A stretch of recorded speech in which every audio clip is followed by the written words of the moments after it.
ಇವತ್ತು ಗೌರವಾನ್ವಿತ ಮುಖ್ಯಮಂತ್ರಿ ಸಿದ್ದರಾಮಯ್ಯ ಅವರು ರಾಜ್ಯಪಾಲರಿಗೆ ತಮ್ಮ ರಾಜೀನಾಮೆಯನ್ನು ಸಲ್ಲಿಸ್ತಾ ಇದ್ದಾರೆ ಅಂತ ಒಂದು ಕಡೆ ತಿಳ್ಕೊಂಡೆ ನಾನು.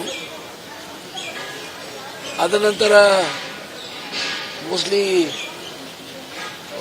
ಸಿಎಂ ಡೆಪ್ಯೂಟಿ ಸಿಎಂ ಡೆಲ್ಲಿ ಹೋಗ್ಬೋದು. ಅದಾದ ನಂತರ ರೆಸಿಗ್ನೇಷನ್ ಎಕ್ಸೆಪ್ಟ್ ಆದ ನಂತರ ಮುಂದಿನ ಪ್ರಕ್ರಿಯೆ ಏನದೆ ನಾಯಕ ಏನು ಆರಿಸಬೇಕು ಅದು ನಡೀತದೆ.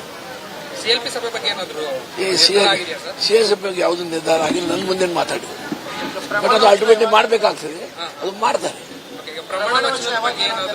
ಅದು ಅದು ಹೆಂಗ್ ಡಿಸ್ಕಸ್ ಆಗ್ತದ್ರಿ? ಇವು ರೆಸಿಗ್ನೇಷನ್ ಎಕ್ಸೆಪ್ಟ್ ಆಗಬೇಕು, ಅದಂತ ಸಿಎಲ್ಪಿ ಕರಿಬೇಕು.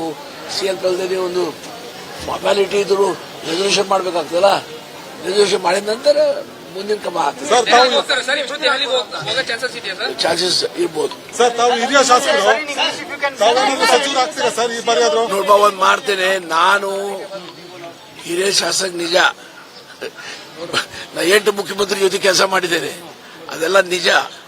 ಆದ್ರೆ ಸಿಎಂ ಕ್ಯಾಬಿನೆಟ್ ಯಾರು ಇರಬೇಕು ಯಾರು ಇರಬಾರ್ದು ಅದು ಚೀಫ್ ಮಿನಿಸ್ಟರ್ ಡಿಸೈಡ್ ಮಾಡ್ತಾರೆ, ನಾ ಅಲ್ಲ. ಛೇ ನಾ ಯಾವ ಬೇಡಿಕೆ ಇಡುವ ಕೆಲಸ ಮಾಡಿಲ್ಲ. ಸರ್, ಸಿದ್ದರಾಮಯ್ಯ ಅಂತ ನಾಯಕರು ಯಾರು ಇದನ್ನೆಲ್ಲ ಡೆಲ್ಲಿಗೆ ಹೋಗ್ಬೋದು ಅಂದೆ ನಾನು. ಇಲ್ಲ ಹೆಂಗಾಗ್ತೈತ್ರಿ?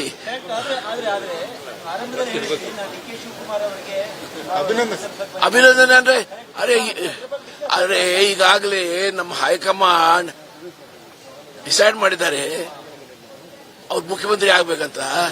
ಅದ್ರ ಮೇಲೆ ನಾ ಮಾಡ್ಬೋದಲ್ಲ. ನನ್ನ ನೈತಿಕತೆ ಕಡಿಮೆ ಆಗಿಲ್ಲ. ಪಕ್ಷ ನಿರ್ಣಯ ಮಾಡಿದೆ, ಹೈಯೆಸ್ಟ್ ಲೆವೆಲ್ ನಿರ್ಣಯ ಮಾಡಿದಾಗ ನಾ ಅದಕ್ಕೆ ರೆಸ್ಪೆಕ್ಟ್ ಮಾಡಿದ್ದೀನಿ, ಮತ್ತೇನು ಮಾಡಿಲ್ಲ. Thank you.